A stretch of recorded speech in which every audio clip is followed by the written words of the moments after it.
Move the agenda. Thank you. Seconder, thank you. All in favor? That is carried unanimously. There are minutes from regular council July 14th for adoption. Move the minutes. Second. Thank you. All in favor? Those minutes are carried. And our first item is a delegation from Indigenous Women Sharing Society on the substance use strategy. Welcome. Welcome, virtually welcome. Thank you. Good to be here. I'll just share my screen.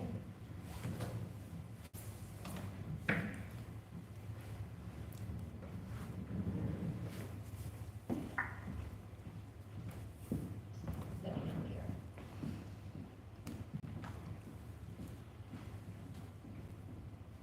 Okay, so thank you very much for having me. I'm here today representing the Indigenous Women Sharing Society. Unfortunately, Patty Alvarado, the executive director, wasn't able to join us today. So thank you again. We're very pleased to have this opportunity to present the outcomes and advancements of the Comox Valley Substance Use Strategy, Phase 3, and I'll begin by thanking all of our supporters for this work. We respectfully acknowledge that the work of the Substance Use Collaborative occurs in the traditional territory of the Pentlatch, Eepsan, Tsatsila, and Tsleil-Waututh people, now collectively known as the Comox First Nation. All those involved in this work acknowledge the truth about ongoing harms caused by colonialization to the health and wellness of First Nation, Métis, and Inuit people, and commit to continuing the journey towards reconciliation. This work would not be possible without the selfless sharing of peer voices, those with lived and living experiences. Peers are experts who must be involved in decisions that impact them. And you can see that our mental health officer, Dr. Charmaine Enns, is appreciative of the work being done in the Comox Valley. And the Indigenous Women Sharing Society is leading the collaborative. So this slide is a reminder that the strategy defines substances very broadly as all mood-altering substances. In fact, most of us use substances at some point in our lives or regularly. Some can be problematic while others aren't, and this can be different at different times in our lives. So the Phase 3 actions focus on developing a highly functioning and impactful collaborative so that we can effectively carry out all 21 recommendations. And the collection and analysis of data is vital, as is sharing our findings with the public during community events.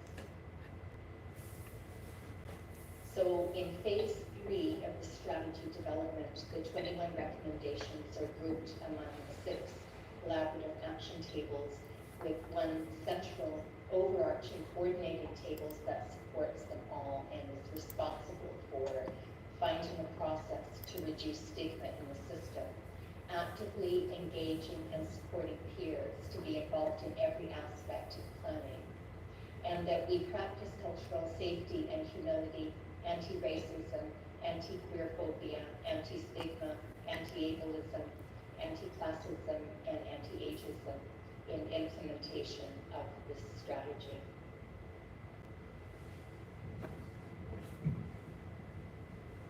So strengthening the collaborative table then is imperative for the success of all tables. And so therefore we're really focusing on the development for peer engagement, impactful training for the collaborative trainings, increasing the membership of the tables and relationship building, and promoting decolonization and cultural safety development. And this has led to develop peer engagement strategies to identify barriers and increase participation. For example, we're developing an Indigenous and peer advisory table, which has been supporting the work of the central table. And this strategy is now supported by a peer-led and Indigenous-led organization, which is a significant step in inclusion and decolonization of this work. So we're in a learning process and taking steps to understand how colonized practices create more harm and are based in fear and control. We're working to create equity in our process, to work from a place of decolonization and empowerment. Ongoing training is part of this process and integrated into all aspects of the work. The Central Collaborative Table has developed an orientation package designed to help organizations integrate principles of cultural humility and safety into our actioning processes. This vital resource responds directly to the recommendations outlined in the strategy and aims to support a consistent and respectful approach to collaboration. This package is developed and guided by Indigenous and non-Indigenous peers and Indigenous elders.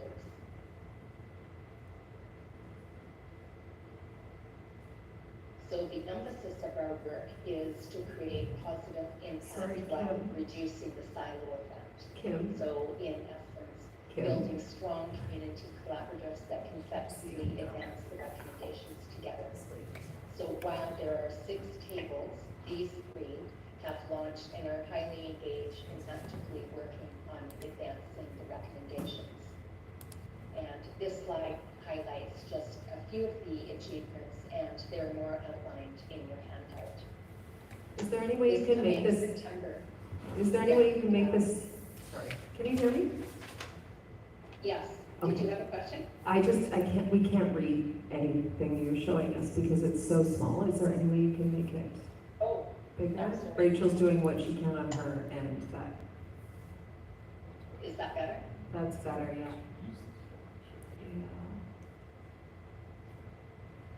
Anyway, maybe you could just share There the we go. slides That's afterwards. That's better, but that would also be helpful. And then we can just focus on Yeah, listening to you. I did send the slides already. I Okay, can make great. it larger as well. That's great. That's better, thank you so much. All right. So this coming September, we'll be developing a strategy to launch the remaining 3 tables. Table 4 focuses on senior prevention and education. Table 5 focuses on advocacy, system change, network improvement hubs. And Table 6 focuses on medical detox, recovery-based supportive housing.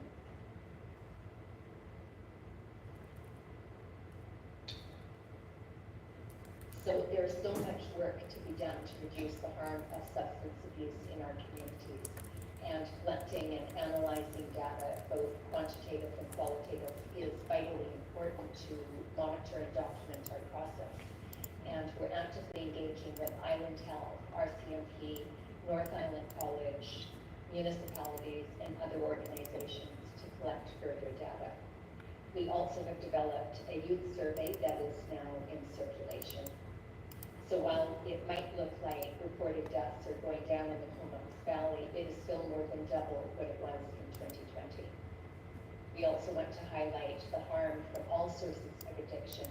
That includes alcohol, vaping, and smoking. And your handout has a link to the data sources for this slide. So we're making strong progress in raising awareness around substance use through meaningful collaboration, youth engagement, and community-led initiatives. From upcoming events with national partners to active youth involvement in schools and public fairs, there is growing momentum and shared commitment across the community.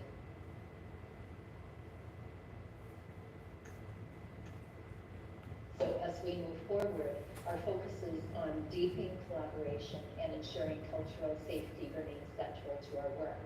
We're expanding our efforts through new action tables, addressing a broad range of substance use issues, and advocating for critical resources like detox beds, all while staying responsive to the evolving needs of our community and the 21 strategic recommendations.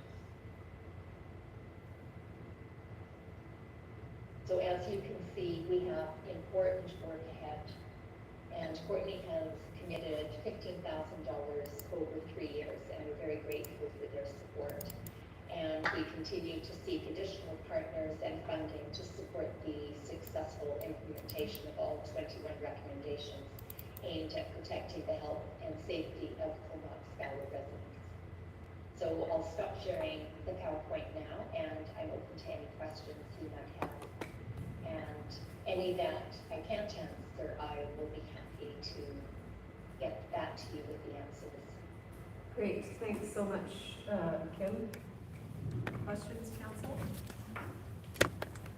Well, that's a question, a comment, and thank you for the work of the English committee and just such vital work. Thank you very much.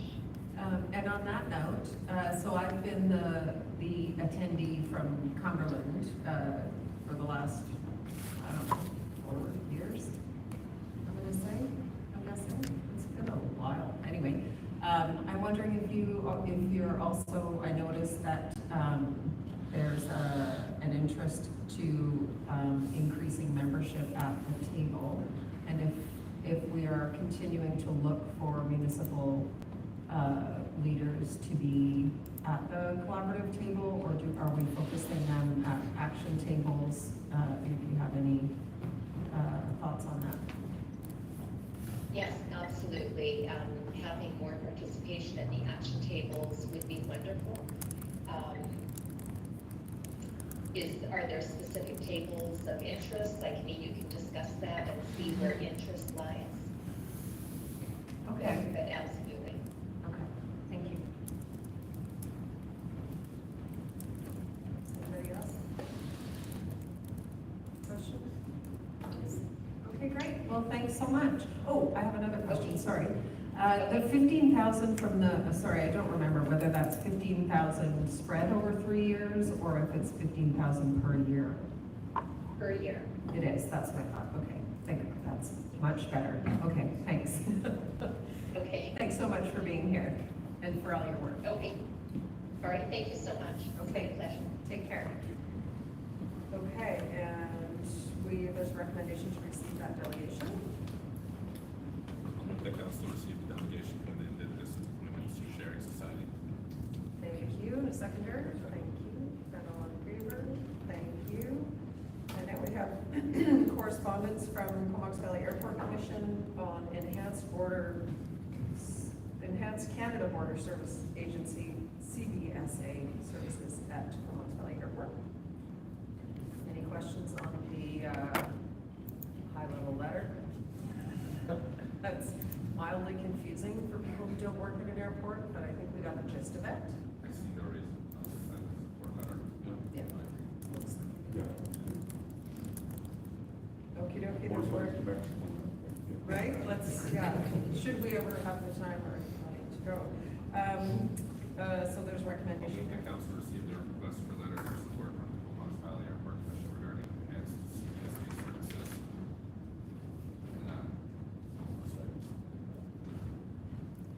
No, just ends at CBSA services. We want to make a motion on this support. It'll come back, I presume. If We'll just council write would a like to letter. write a letter of support, you need to make that motion. Okay. Yeah. And we will write a letter of support of enhancing CBSA services. Okay, second. And all in favor? That's carried unanimously. And Comox Valley Family Services Association and Comox Valley Development Association.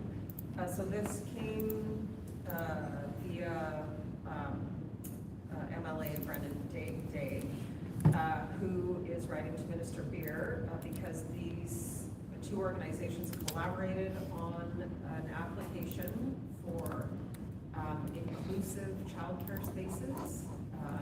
The spaces that we had a recent delegation by a woman whose child was not a delegation, correspondence.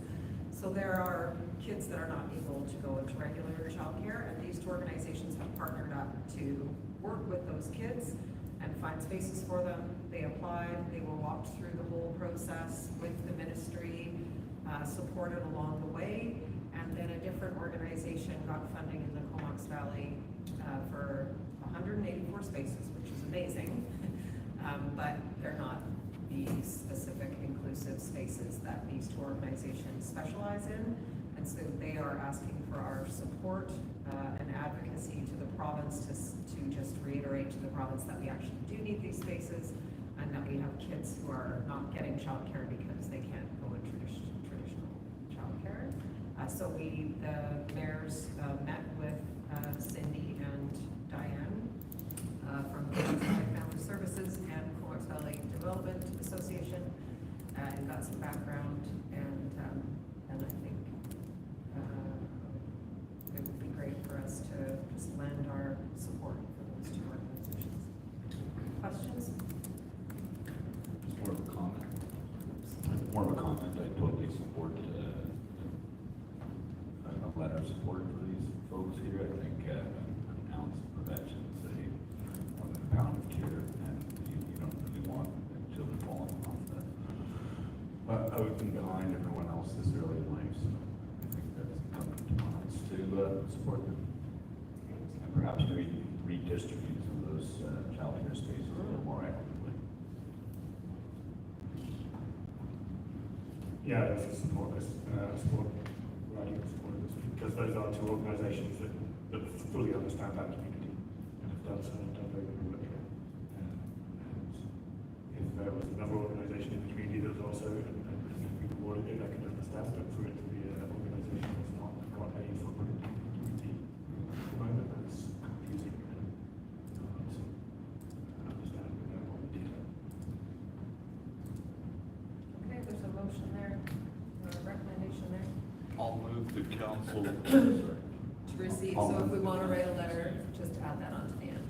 I'll move the council receive the right reconsideration request from the Comox Valley Family Services Association, the Comox Valley Development Association regarding EC childcare and new spaces fund decisions in the Comox Valley to direct staff to write a letter of support.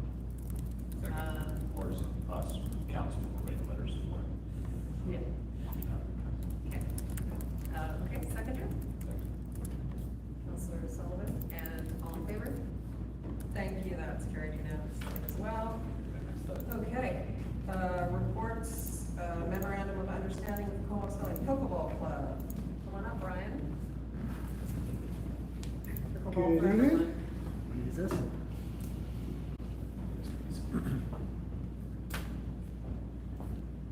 So the gist of the report is back in 2020, the village's racket courts were resurfaced in order to convert, well, to resurface it and also to convert the two existing tennis courts into one tennis court and two pickleball courts. Although I understand that at the time there was some public interest in more than two pickleball courts, it was determined that minimum setbacks only allowed for two, along with the one remaining tennis court. At some point thereafter, members of the pickleball community take lines for two more informal courts in between the pickleball courts and the tennis courts. Village staff have informally allowed that use, but have not formally sanctioned it. So the Comox Valley Pickleball Association, members of the association have two portable pickleball nets and some other related pickleball equipment that they've been storing in the concession building at Village Park. For some time, we don't know exactly when this started or how it came about. But that said, we did recognize an opportunity for a potential win-win by drafting an MOU that would formalize and formally allow the use of that of the concession building, which isn't used that much otherwise, for their storage. In exchange, get some instructed programs from members of the Pickleball Association at a reduced price, and also just an opportunity to formalize some of the expectations around the use of those unsanctioned courts, and formalize their informal unsanctioned status as well. So the MOU as presented, it lays out the expectations of each party, it discusses liability, shared use of the concession building, several other details. Rather than go into all the weeds, I'll just state that the Pickleball Association has approved the MOU in principle, and I'll just open it up to all of you for any questions. Great, questions? More of a comment.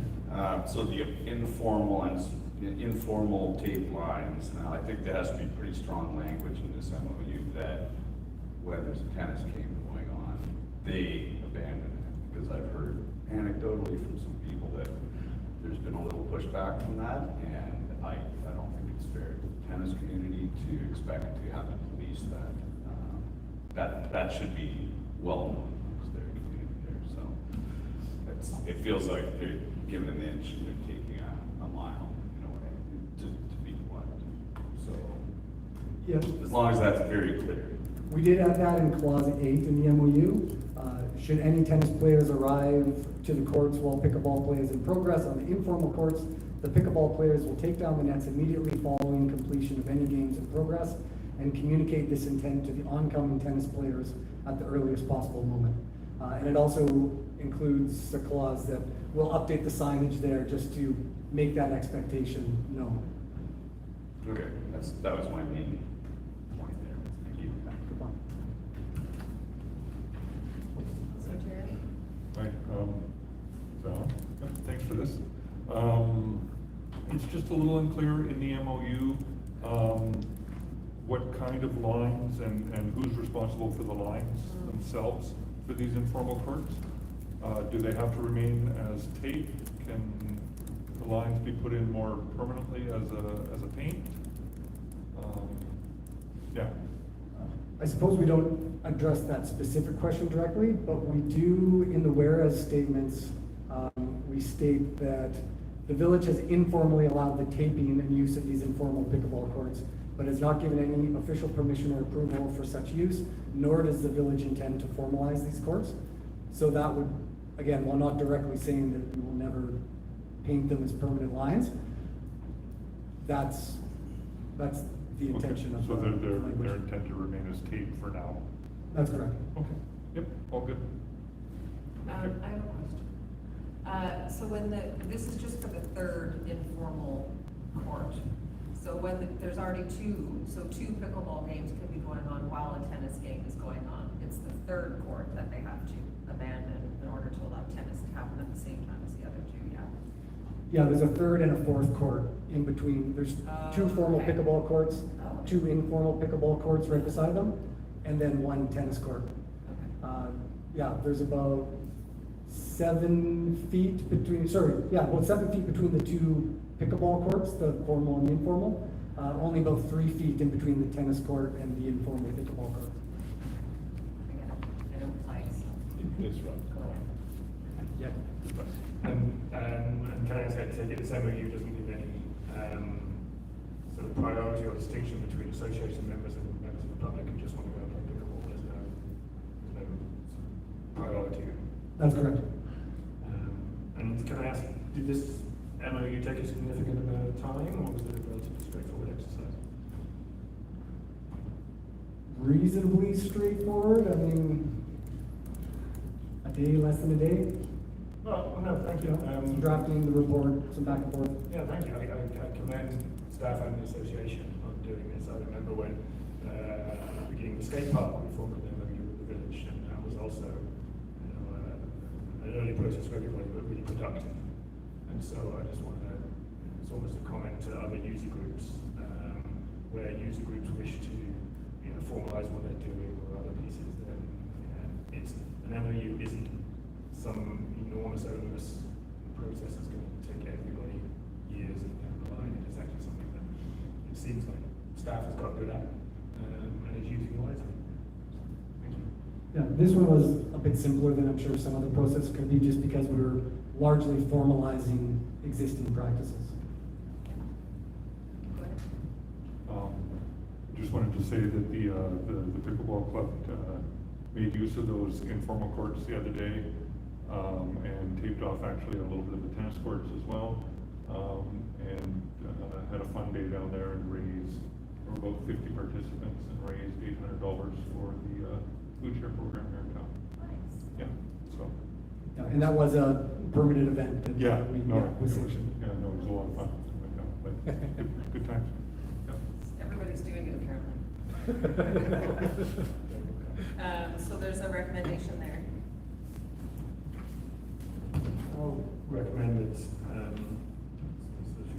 I'll recommend the council approve and enter into a memorandum of understanding with the Commons Valley Pickleball Association dated July 3, 2025, for a term ending December 31, 2026, and that the council authorise the chief administrative officer and mayor to extend and or amend the memorandum of understanding with the Connacht Valley Pickleball Association from time to time, provided the new term is for no more than 2 years duration and there's no significant change in the scope or terms of the agreement.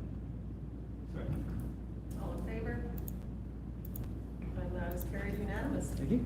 Happy pickleball. And now we're on to, stage 3W, oh, I'm reading two different ones at the same time. LWMP report for submission to Ministry of Environment. Tell us, Jason, how good is it? All right, so, yeah, so coming back to you, this is maybe kind of feels a little bit redundant, but we did send our draft LWMP to the ministry, had some conversation with them. And one of the items that came back was we were asked to formalize a very specific recommendation to council around the commitments that are built within the LWMP and send that along with our package to the ministry. So we are continuing down the road of getting this finalized and making sure it gets to where it needs to be and get us, you know, our upgrades that we need to get done. Construction is going well. But this item came back that before we send it in finally, we needed council to have these recommendations, these commitments that you can see in the report. Make sure everybody understands what we're committing our community to, and then we should be able to move forward from there. Okay, thank you. Any questions, council? Councilor Terry? Hi, thanks for bringing this back and all the work you're doing on this. Just a couple questions about the commitments. Number 2, completion by the end of 2026.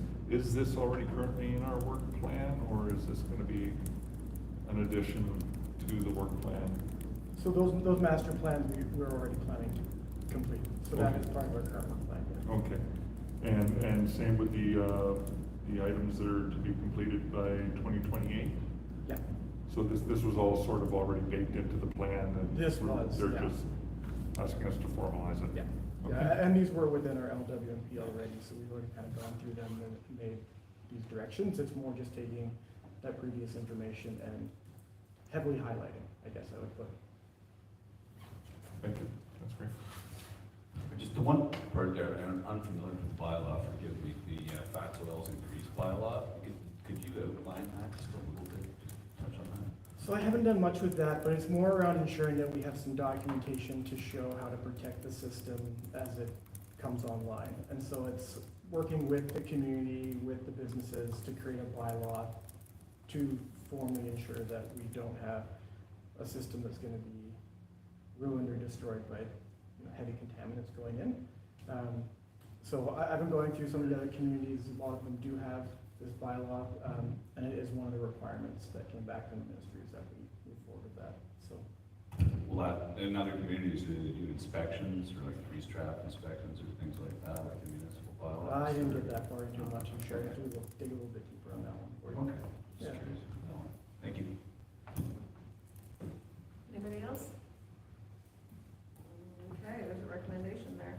I'll move that council confirms that the Village of Cumberland has reviewed and formally adopt the commitments with timelines or triggers that have been brought forward within the Stage 3 Liquid Waste Management Plan that is outlined in the July 28, 2025 staff report. Update to Stage 3 LWMP report for submission to Ministry of Environment and Parks. Second. Thank you. All in favor?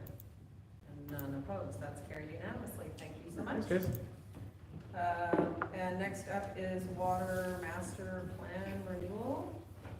Come on up, Mike.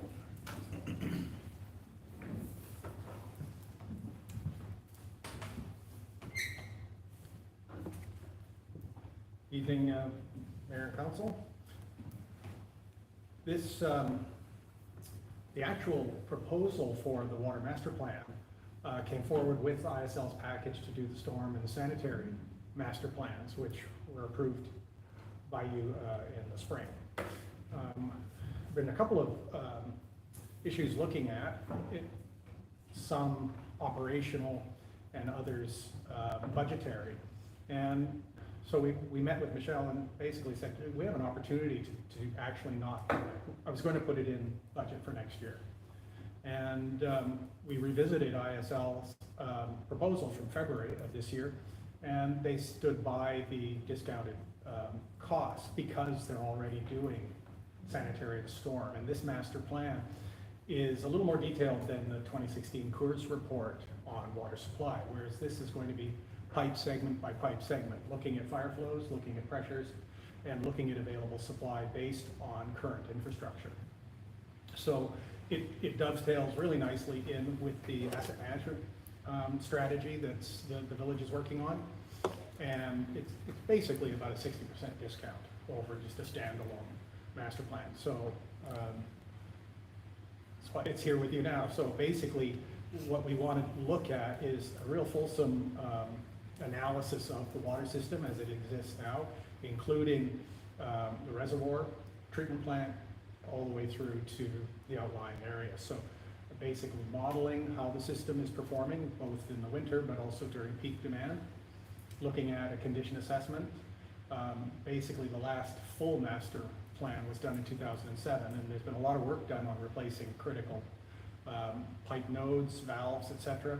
So this will renew that and look at some of the older pipe that are in the village. We've still got quite a lot of 4-inch cast iron and AC, 2-inch galvanized pipe, which probably is less than a half-inch now based on the age and condition. So they'll look at that, which will then give us priorities for the next 5-year budget cycle, if not longer.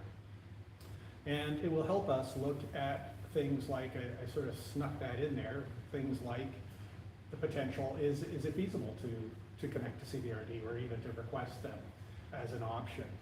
Or if so, what would that look like?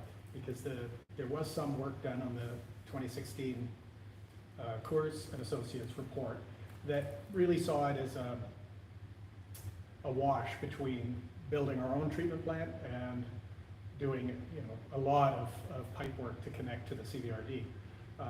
So we've had one initial meeting with CVRD to talk about it, and after they I was going to say something else, but yes, when they realized we weren't joking, they said, well, we need to see, some commitment, but also they have a different idea of what this would look like than what we've seen just by looking at maps, sitting down with engineering and looking at our supply. So if we can do the master plan, we provide, we have some really good data on our condition of the system, how will it deal with future growth, and also things like climate change, longer, drier summers, and potential, looking to mitigate drought, that sort of thing. We'll also get some modeling data, which is really going to be important as the village expands, looking at fire flows in some of the more remote areas, the potential for further reservoirs and finished water storage.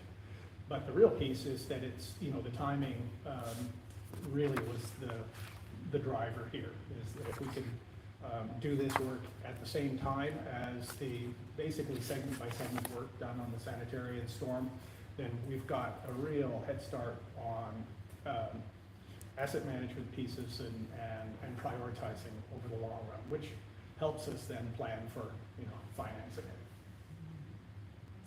Thank you. Yeah, thanks for that. I do feel like you use the word sneaking in. That's sort of what I feel like when we keep talking about the feasibility of the connection to CVRD, because I do not see an appetite at council for that. Yeah. That's it. If it's for redundancy and stuff, that's great. If we can find out for free that we don't want to do it, that's great. Other than that, I have no appetite for that person.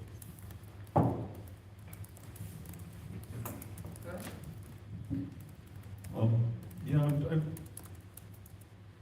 I took a quick look at the 2016 water supply strategy, and it dealt, it basically went from, well, all the way to the top, Stevens Lake, all the way down. Is this report going to do the same, or is it more just going to look from the water treatment and our little reservoir downstream from there? Yeah, basically from treated source, so it won't be doing a dam safety review or anything like that. That's a separate exercise. But it will take us from treatment and finished water storage and the capability of that. For instance, one of the discussions we had with development over Bevan and their initial design on water systems is, yeah, they may size things correctly there, but the real problem is in a major fire, we're not really sure how the rest of the village would do if we have to pull that much water through there. So that's what this will do. Okay, thank you. And just to Councillor Sullivan's comment, I personally, I'm willing to talk about any sources of water with climate change coming and possible droughts. I don't think we should be taking any options off the table. It's free to ask questions. And yeah, and before we spend any money, yes, decisions would have to be made, but just putting out feelers and asking questions, I think is. You alluded to their design for, like CBRD's design for water delivery being somewhat different than what we envisioned. Could you just shed a little bit more light on that? Is that what you alluded to? Yep. That been written? Okay. Yeah, they, basically, CBRD from discussion, it was a very brief discussion, would prefer a connection off Cumberland Road. I think the cost, I don't know well enough that connection point, but I think their transmission main comes down from the treatment plant and cuts back behind the Cumberland Road turnoff there. I think the cost would be fairly close to the same. We don't know. And in fact, CBRD has so much work going on right now with the South Royston connection with KFN. I think it changes their whole contractual setup as well. So we're far away from even having a serious discussion with them. But what we're hoping to do is once the master plan is basically in draft form, we should have much more better data to say, is this something we should do? Whether it's from a supply perspective or a risk and resilience perspective or both. Thank you. So since we've got onto that topic, I'd like to sort of echo some of the Councillor Turnham's points with a couple of Councillor Sullivan's and others' concerns. That an independent Cumberland Water Supply is a precious to the community. At the same time, a connection that allows additional source or redundancy in case of failure, and seeing CBRD as a part of our redundancy. I absolutely agree that exploring that is, we'd be remiss not to explore it and have enough information to be able to make a choice. Thank you. So I have a couple of things. So in the background piece of this report, lists ISL's proposal and the specific tasks. And so there's condition assessments on upgrade and replacement. Is that just pipes? Like that particular line, that would be looking at, that's the asset management piece that you're talking about, doing the storm and water pipes at the same time we're doing the other, whatever the other one was. So that's great. I agree that we should be doing all of the pipes at the same time. I'm curious, I also went and did some looking at the 2016 report about the levels of Henderson and Hamilton, and the fact that they're only at 30% of their storage capacity. And in my mind, I would focus our energy and finances on increasing the storage capacity on our own water system and making sure that it is safe and resilient. And I think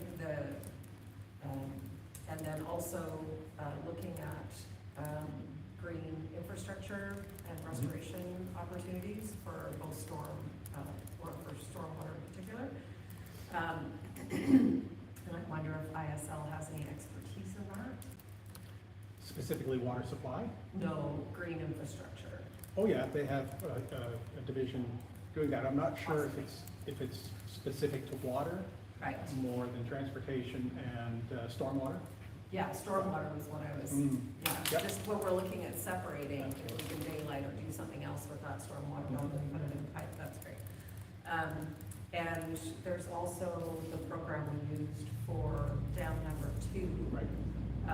That climate expertise, have we considered tapping into that for this work as well, or is that not so, maybe just for the, looking at the reservoirs? Well, one of the things that is kind of a corollary that Jason was working on as well is that depending on, you know, let's flash forward maybe 18 months, reports in, work on dam number 2 is happening.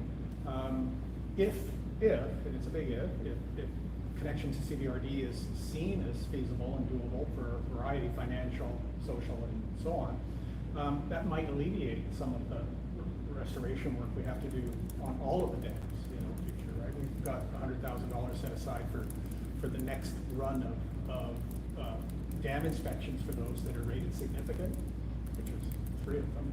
And so that might alleviate some of that. The other piece is, you're right, we don't use all of the storage that we have currently in our licenses, and I have no idea what that cost would be to make those changes. But I do know that, you know, even if you do all of that work and maximize storage that is for growth for decades, the simple fact is our water treatment plant does not filter, it's disinfection only. Where CBRD has filtration. So if something were to happen in the watershed, it's still a working forest. We have disinfection only, and we are, you know, Island Health is aware of that. And if we fail in our sampling, if the samples show that there is unacceptable levels of turbidity or any other substances, VOCs, etc., we could get an order to filter, which would be a multi-million-dollar cost right there. So if nothing else, even exploring the possibility of CBRD takes some of the pressure off that. Now, unless it's actually feasible, it doesn't. But I think that's the biggest risk. Okay, and that leads me to my thinking around the CBRD connection. I think we would want our water system to match our wastewater system, which is, which the wastewater system is not planned to be built out to have exponential growth in Cumberland, or to have that amount of water flowing through it. So that's one of my concerns, that our water system is part of what regulates our growth and our potential for growth. And we are interested in being a village, not a city, as far as I can tell. I think that's why most of the people who moved here, because it's a village and it feels like a village. And with unlimited, which is what the Comox Lake seems to be, since now it's going to feed all the way down to Union Bay and the whole valley, and now Cumberland as well. I'm not sure that's ideal. And I do think there's an opportunity here for us, as we are doing now, to supply water to other communities like Royston. And that provides us income that helps us do other things. And if we can increase the storage capacity we have in our lake systems, and continue to work with the landowner that we have a very good relationship with to protect those lake systems, that is more suitable to Cumberland than joining a regional water service. And I support the opportunity to look at this on occasion, to reiterate, to make sure that we are still going down the right road of wanting to have an independent water system, and looking at comparators in terms of costs and maintenance and all that stuff and independence. But it's my understanding that we would have to continue to manage our water system, even if we had redundancy, because now we're going to pay for 2 systems. And so I'm not sure that, well, we'll see what their performance is. But yeah, I think Cumberlanders are fiercely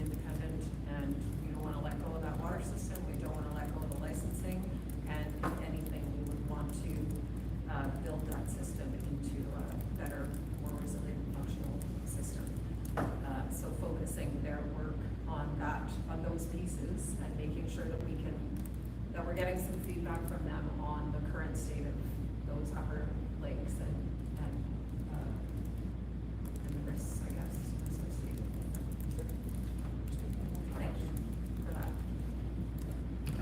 You haven't gotten that far in seeing what a redundant hookup would look like, but what are there associated risks in terms of, I'm actually with me, in terms of flow reversal?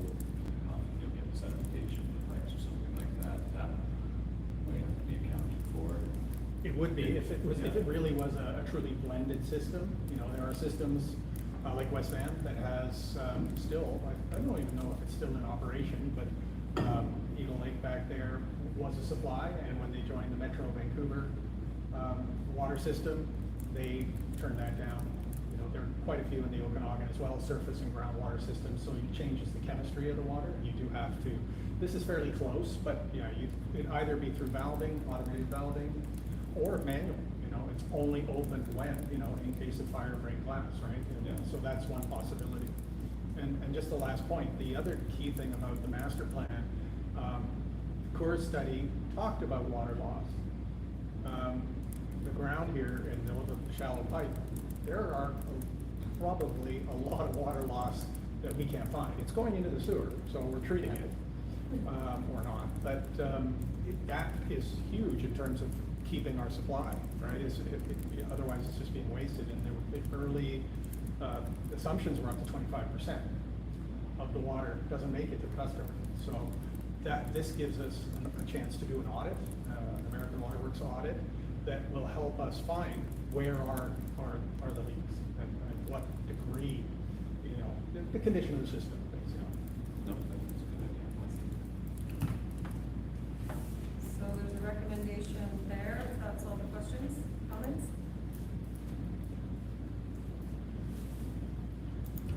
Well, I'll recommend it. Council approve updating the village incumbent water system master plan. Council approve the expenditure of up to $56,000 to be funded through the Water Financial Stabilization Reserve for updating the water system master plan. And the council directs staff to bring forward an amendment to the adopted 2025 to 2029 financial plan bylaw to reflect this expenditure. And all in favor? And that's carried unanimously. Thank you so much. Okay, and next up is UBCM, Union of BC Municipalities Convention Meetings with Staff. It's time to decide who we want to talk to. In a nutshell. Yeah. This report just has a bit of a summary on the 4 requests for cabinet minister meetings, just to give you some background on what you've already asked for, and which topics and requests. We usually don't get those meetings to you confirmed until early September, like right before you head off to CM, so just a reminder on that. And I also want to note that the deadline for meetings with senior staff is actually August 20th, it's not August 30th. Report, so. But there is, of course, the meetings staff convention. That's the last one. So, yeah. And I'll pass it over to Mayor Brown to review your suggestions. Okay, so, thank you so much. We already talked about,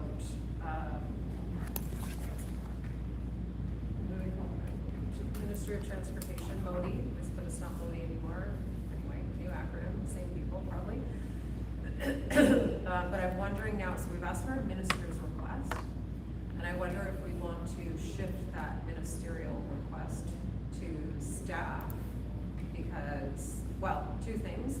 So they're looking at the design right now, they're surveying and looking at design. They have said that they will consult us in August. And so we're gonna trust that they're gonna do that. We may or may not be happy with what we hear or the input, the opportunity for input that's provided to us, in which case we might wanna elevate that to the minister, or we might wanna go back to staff at UBCM and say, we didn't get to say, or we didn't get what we wanted, or we didn't, I don't know, something didn't go right, and we wanna follow up with them. They don't recommend asking for both minister and staff meetings at the same UBCM. So best if we could decide which other we want to do with Modi. So that would be the first question. And then we are just, an update again on because when the province, when the premier did the cabinet shuffle, we got a native minister for policing. And so the previous meetings and relationship, that was developed with the former minister is now, rather moot. And so, the Mayor of Gibson's and I have requested, are making a late request through Village of Cumberland to the minister, to get a meeting with that minister, because they're new and they need to hear from us. And then, so we also have, and I think that's fine, because we're gonna, as Village of Cumberland, look for probably a meeting with, whatever the Ministry for Policing is called, I can't remember, with their staff to just go through the thing again about transitioning and how they might make that work if we can't get the minister to change the regulations like we need him to, before we hit 5,000. So those are the two kind of background things. Then we have the ministers meeting for PMFLA, managed forest lands, with the regional partners and Mines Act. So, Just starting early. well, we're gonna try some new minister. Yeah, younger, fresh, full of great ideas, Not a force. not a forester. So, not, yeah, so, I just felt like there was some potential there. Nice. Worth a try. I saw them surveying that over last day. Yeah, they've been out there a few times now, it's very nerve wracking. That they're doing that, well, we haven't talked to them yet. Go ahead. Yeah, well, definitely on that first point, it definitely feels to me, although I don't read UBCM, so I defer to those who have, that given that action is in progress at the staff level on the interchange, it's not appropriate to go above staff's head to ask for action on the interstate. It's better to be working at the level where action's going, and that's where you find where people are satisfied and you to appeal to the minister. So I would certainly support that. I'm just wondering if we still do want to talk to the minister though, because, well, I appreciate whatever they're gonna do under that underpass, and better than what it is now. That's only one piece of the request. Trying to get them to implement some active travel between here and Courtney is the other piece. Whether that happens on their verge, whether they do the work themselves or help us fund it or give us permission to use some of their rights of way. I'm not sure if we can achieve that at the staff level or if we still need to talk to the minister about that. And the other piece is more active travel in the other direction. It's a Modi road out to the lake. And if we want to talk to, again, I'm not sure which is more appropriate, talking to staff or the minister about that either. So in either case, I would like to talk to somebody about all of these things. Yeah. Whether we do it at the staff level or if we take these concerns up with the minister. So maybe then for Modi, given that we also have staff in conversation with Modi staff about a route out to the lake, do you know it? Minimal conversations? I guess that would be a transportation master plan. I'm not sure where, like, how high a priority that Right. corridor is. We're in active conversations now on the potential for us to enter a license of occupation agreement, so we could actually manage the final couple hundred meters approach to the park, to be able to install some infrastructure to better manage parking and enable emergency access and night egress. So that's what I'm involved in. So I'm not sure. really an not active travel route, it's more about just, It's more about that final, where the major parking conflict happens, Yeah. when there's overflow parking from the boat launch, and where we get the, concerning lack of two-way traffic for access and egress. That's the kind of crux we're trying to deal with right now. Okay.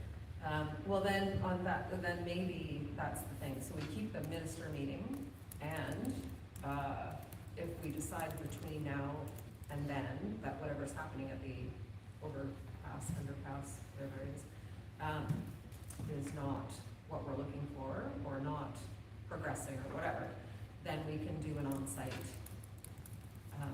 request for a staff meeting, which I've never done, so that would be fun.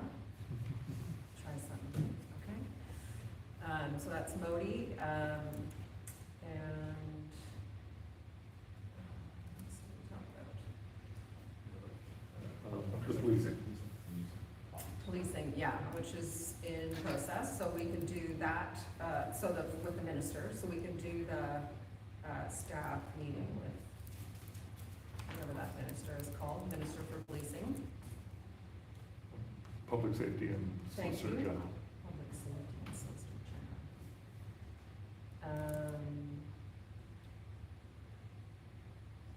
And that's on transitions.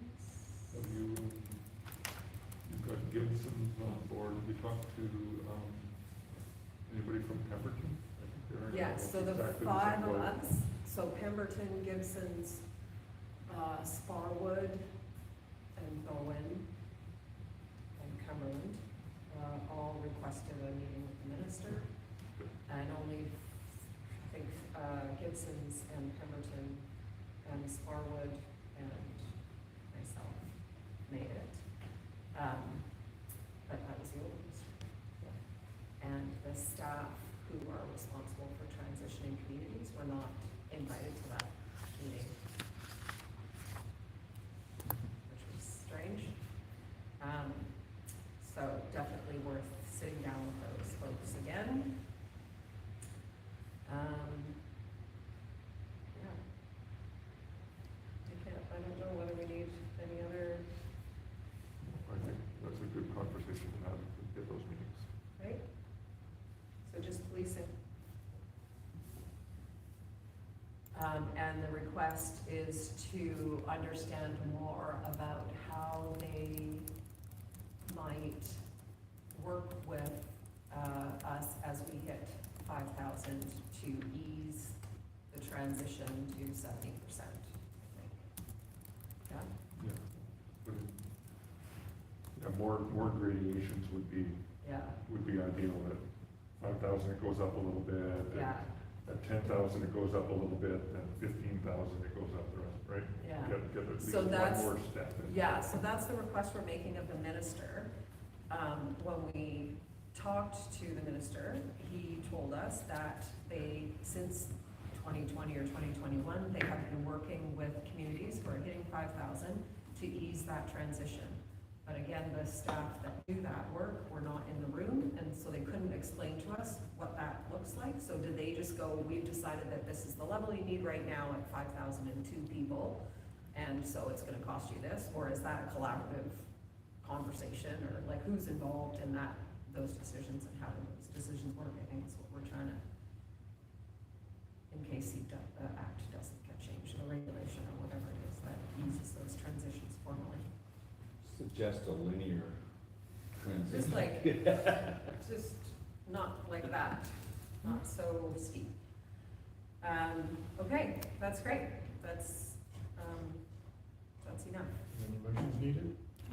Could I just ask if, when we discovered at the last census that there was a bit of a moratorium on the increase, there was a bit of a delay? Do you recall that, Mayor Brown? Would that be something that you'd want to suggest as an option to, with the staff? Yes, Meeting, that's what the what they, potential that's is? sort of what they said, Okay, so we okay. could reference that for sure. Okay. Yeah. formalized. Like, they're not telling anyone that they're doing that, except communities that are transitioning. Okay? So, do you want that put into a proper motion? Just to, Rex have to submit a meeting request with the Minister of Public Safety and Solicitor General on policing transitions for emerging municipalities. Yeah, Something like that. that sounds good. Somebody want to move that? I'll move that we request a ministerial meeting with the Minister of Public Safety and Solicitor General to discuss, the, policing transition. As well as a meeting with senior staff as well? Senior staff, yes. Senior Oh, staff. sorry, That was a senior staff. staff? Yeah, Okay, sorry. Okay. yeah. I amend that to The other senior meeting's staff. already requested. Yeah. Slate. And a seconder on that? Excellent. All in favor? And that is carried unanimously. Okay, now we're on to financial plan amendment bylaw 1235 2025. And we've seen it several times. Yes. Just looking for the motion. Yep. I move the council adopt the 2025 to 2029 financial plan amendment bylaw number 1235, 2025. Second that. All in favor? That is carried unanimously. And then there's the water conservation bylaw, number 1234, 2025.